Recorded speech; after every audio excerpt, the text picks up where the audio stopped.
Hi everyone, this is Sabina at Cross Keys Crafts, and today I would like to show you how I made this lantern card that I invented. I've never seen this one before, this is why I say invented. I had got this idea because I had all this acetate now from Visors handy, and I thought it would be nice to make a box card. This sort of frame is not my personal idea. I've seen this one before. And I thought it would be nice to have a shaker card that allows even more of these snowballs to go into. And I had this edge die and I thought it would be nice to combine this. So I created this card, which basically is a box card with the acetate windows on either side.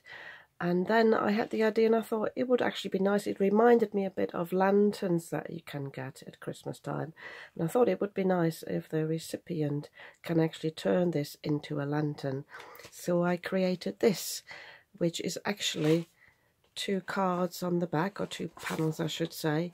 And the recipient can open this up. This has got the sentiment on it. This has just got a backing paper. And they can set it up like this on a table or on the mantelpiece, put a tea light inside or some fairy lights, and then they have a lovely lantern. I'm going to split my tutorial into 2 videos because I think it's going to be quite long. You can see this folds up like a card for a box envelope. I haven't made a box envelope before because I'm going to hand deliver this anyway, but I'm going to show you how to make this. So what you need to make this card is some cardstock. I used a 225 GSM, so it's a medium strength you need there. 1 panel 8 by 10 inches, 1 panel 8.5 by 6 inches, and 1 just under 8 5/8 by 6 inches. You will see this has to be slightly smaller than this, slightly bigger than the 8.5. But slightly smaller than the 8.8 5/8. And then you need either a 6 by 4 inch piece for the frame, or I'll just show you the frame if you want to cut it in one piece, or if you want to save some cardstock, you can actually create this from some strips. I'm going to show you in a moment a little trick how to get these. You need 2 strips 6 by 1/2 inch and 2 strips 4 by 1/2 inch, and then you need 2 pieces of acetate slightly smaller than the 6 by 4, so 3 7/8 by 5 7/8, and then you need a sentiment panel. I went slightly smaller again, 3.5 by 5.5, and some background paper, 3 3/4 and 5 by 5 3/4. I'm going to leave this here for a second if you would like to take a screenshot. So I've already prepared mine. By the way, when you cut these 2 panels, mark one of them that you remember. I marked the big one with just a slight little, maybe you can just see the pencil mark, because you want to know which one's the one that's slightly bigger. So I'm just going to show you a little trick that I found if you want to cut the strips, because it's, if you have a scoring board with a cutter you might be okay, but I have got a guillotine and that is really tricky to find the 1/2 inch mark. So all you need to do is take a bigger piece, yeah, cut it to size like this one. I'm putting it on 3 inches. So all I need to do now is move it by 1/2 inch onto 2.5, and then 2, and then 1.5, and then I know my strips are 1/2 inch in width. I thought that was really helpful to know that. So for the actual box card, again, I'm going to leave this here for a moment if you would like to take a screenshot. These are the instructions and the pattern, but I'm going to talk you through this. So as I said, I've got a medium weight for the cardstock. I used my A4 papers. All of you lucky people who've been to Lidl and bought all these, they're very good. I got mine from Amazon and I can put a link in the description box. So what you need to do is you need to score 4 lines on either side. So what I did was use it on this one here. So do score lines on a half, 1, 1.5 and 2, and then you just swap it round, half, 1, 1.5, 2, and you continue this all the way around, so you don't need to bother about other measurements there. Then I have also, once you've done that and you've got the lines, I have also put another line at 2.5, but only till the second line. These are just indications where you need to cut, and you only do that on the shorter sides, so on these sides here. Yeah, I hope this is clear. I've already cut mine just to save a bit of time taking the video, but I want to show you in a moment a little trick, and again how to cut this neatly. And then because you need to cut out a frame, this is way too big for my die cutting machine. Maybe if you've got a Cricut you can fit this in. I again have, I don't actually show you this on my scoring board, I have marked before I needed to cut. I'll just unfold this. What I did was I used my scoring tool and I went down, let me show it on you on this side. So as I said, at 2.5 you just do this little, and I very lightly ran across there, and when it came to about 1/2 inch from that line, I just scored properly. And again I did this all the way around. Just hold it in place there, don't score until you get roughly to what you think is 1/2 inch there again. And then I was able to cut this on my scoring board with my cutting tool. But obviously you can also use scissors, you can use your ruler to measure this. So you want this 1/2 inch in as well.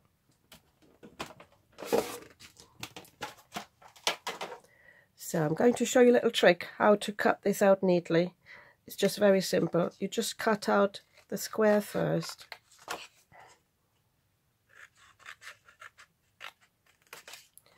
then you cut along this line, just the 2 squares basically there, and then you can easily turn this round and cut from this corner to this corner.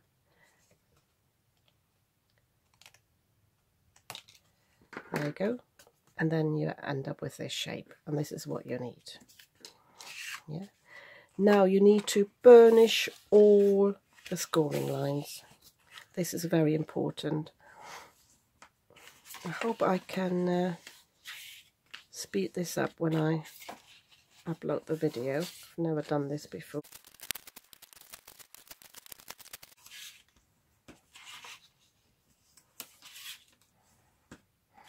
There you go.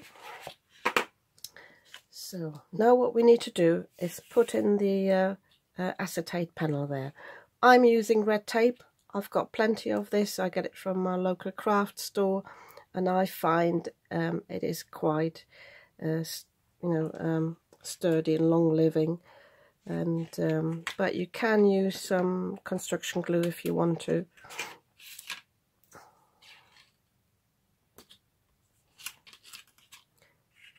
By the way, I've made this box to put these snowballs in there. I would not suggest using it for glitter because that'll be too fine and that might come through the cardstock through the edges there. But anything else would go if you've got some rhinestones maybe, or even some other decorations like dried flowers.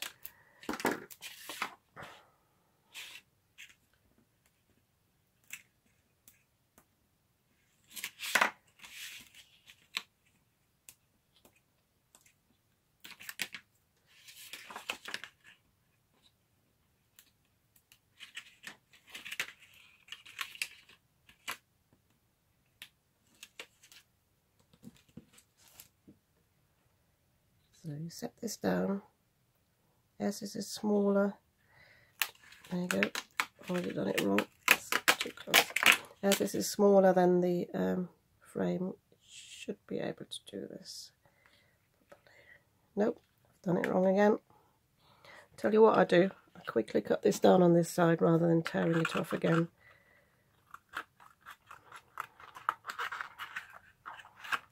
It's the joy of crafting, it's not always straightforward.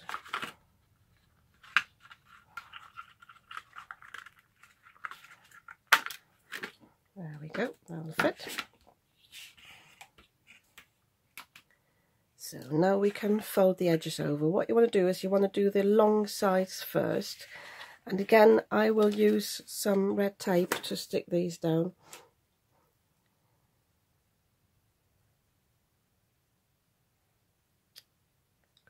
Beginning, there it is.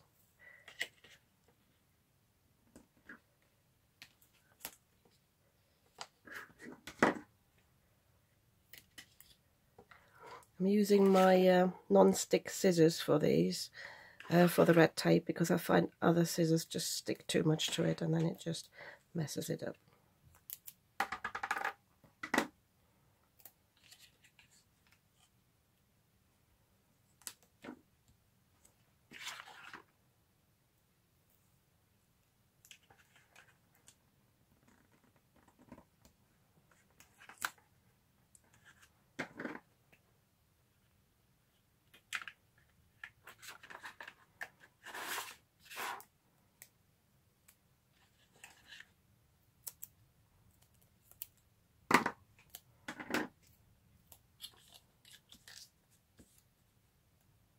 With the shorter sides and shorter pieces, I find you can actually just cut it off, whereas with the long ones I like to stick it down first.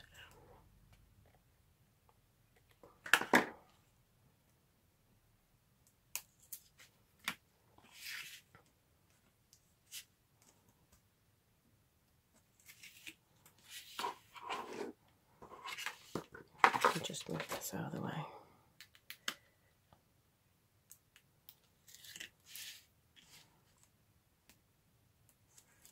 So now the trick is to get this into place. You flatten this down, yeah, fold it in half, and then you just roll it over like this. As I said, do the long sides first, that's important. So in half, press it down, and then fold it over. If you have burnished and scored them properly, that should be the right. So with these, same thing, press these a bit aside if you can see what I'm doing, and then fold it over. Oh, no, sorry, you have to fold it over like this then. And then if you move it upwards, oops, it's stuck. This will fold over nicely like this. In half.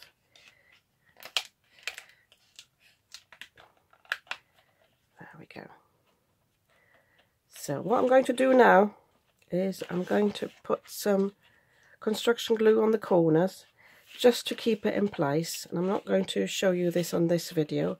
I will have this ready for the next video. Then I'm going to attach the top acetate. Sorry, don't forget to put these in first. Yeah, I'll fill this about halfway. It's up to you how many you want to put in. Put this on top. Again, I will do this with red tape. And then I will attach these, but I'm going to show you in the next video how I'm going to do these.